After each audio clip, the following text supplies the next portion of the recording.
The night had been a blackout of thunder and rain. By dawn, the sanctuary staff believed Gaia had delivered a single, healthy baby. Relief filled the air until a hidden camera revealed her secret. With one arm, she held the newborn they all expected. But with the other, she shielded something no one believed possible. When she finally shifted, the truth was revealed. Not one baby, but two. And one of them was Snow White, with ruby-red eyes that glowed in the morning light. What Gaia had done wasn't just rare. It was something the scientific world had never seen before.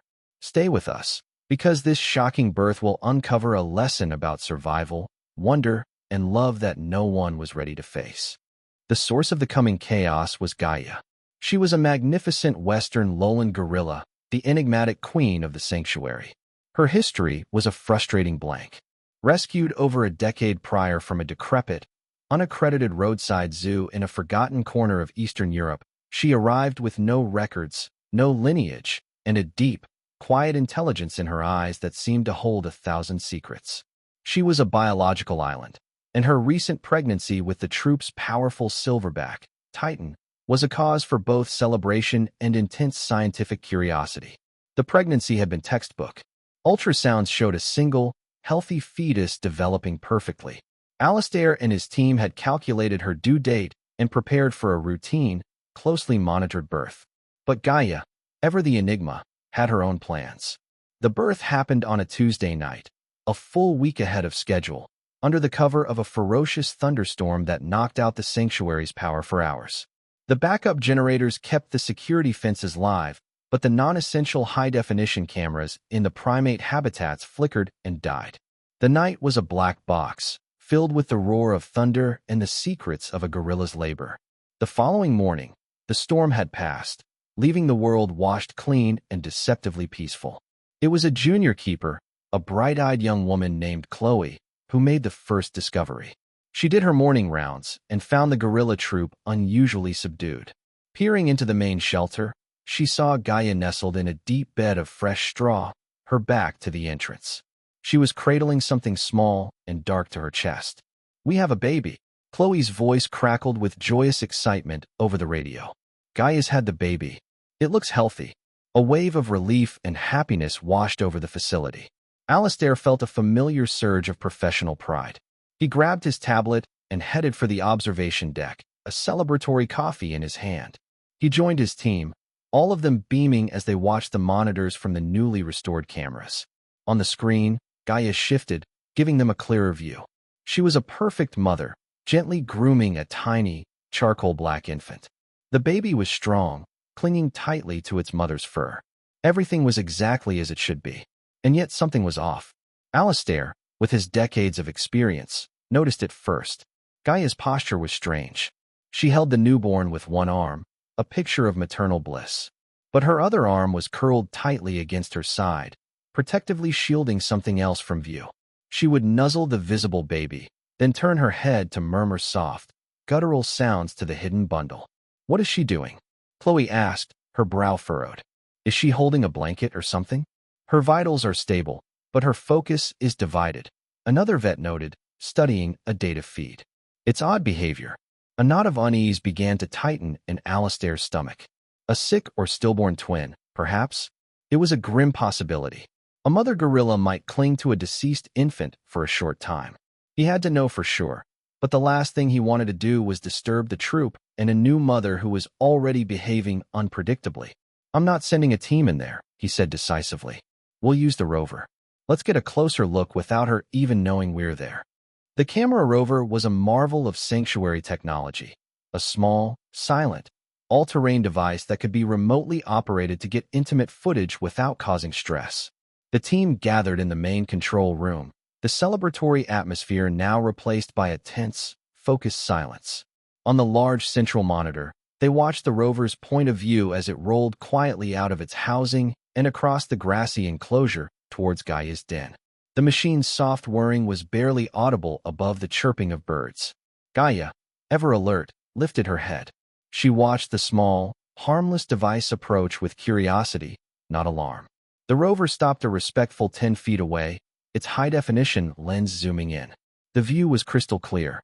The team could see every hair on the head of the healthy, dark-furred infant suckling contentedly. But the other bundle remained hidden, a tantalizing mystery beneath Gaia's powerful forearm. Alistair held his breath, his eyes glued to the screen. Then, as if sensing the world's curiosity, or perhaps just to make herself more comfortable, Gaia shifted. She gently repositioned the suckling infant, and then, with a sigh, she lifted her other arm to do the same for the hidden child. And the world broke. A collective, sharp gasp sucked the air from the control room. Someone swore softly. Alistair's hand went slack, his coffee mug slipping from his grasp and shattering on the floor, the sound distant and irrelevant. He didn't notice. He couldn't move. He was completely, utterly frozen.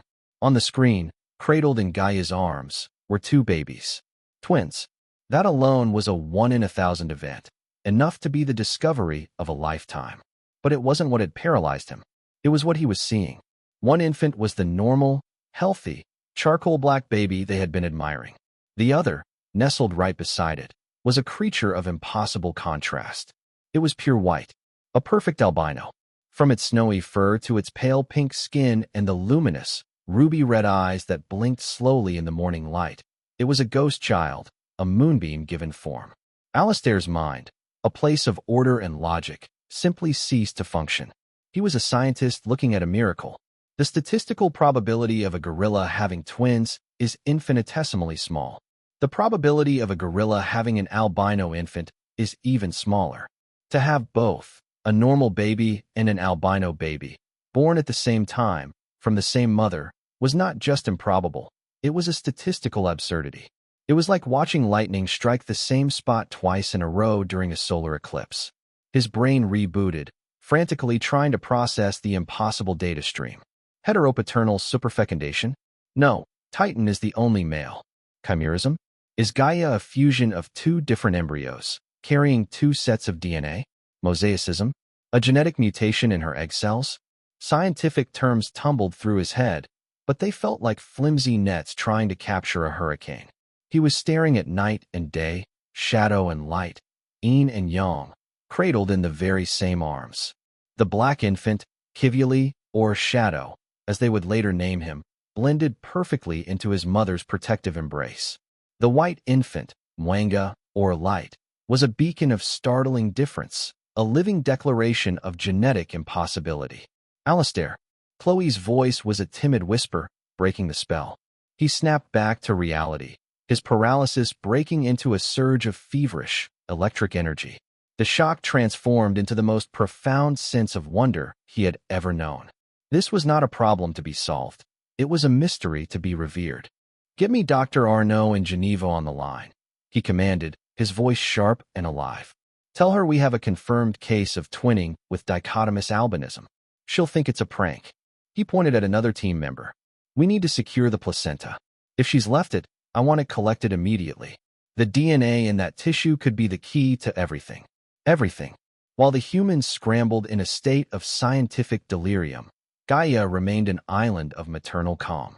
She was oblivious to the pandemonium she had caused, unaware that she had just rewritten a chapter of primatology. She showed no preference, no confusion. She groomed Mwanga's white fur as lovingly as she groomed Kivuli's black fur. She guided one to nurse, then the other. To her, they were not a scientific anomaly and a normal baby. They were simply her children. Her impossibly different, equally perfect children. The news of the twins sent shockwaves through the global scientific community. Geneticists clamored for data. Documentarians begged for filming rights.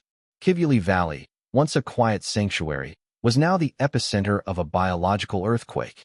Days turned into weeks, and Alistair, the man of data and certainty, found himself transformed.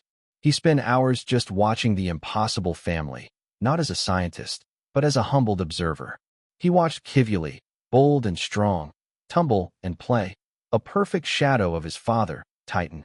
And he watched Mwanga, more cautious and observant, his bright form a constant, gentle surprise against the green of the forest. He, the vet who had frozen in shock, had found something new to believe in. For all the textbooks, for all the genetic sequencing and careful research, he understood that nature still kept its most profound secrets, revealing them not in a lab, but on a stormy Tuesday night in a bed of straw. The world was not always orderly or predictable. Sometimes it was pure, breathtaking magic.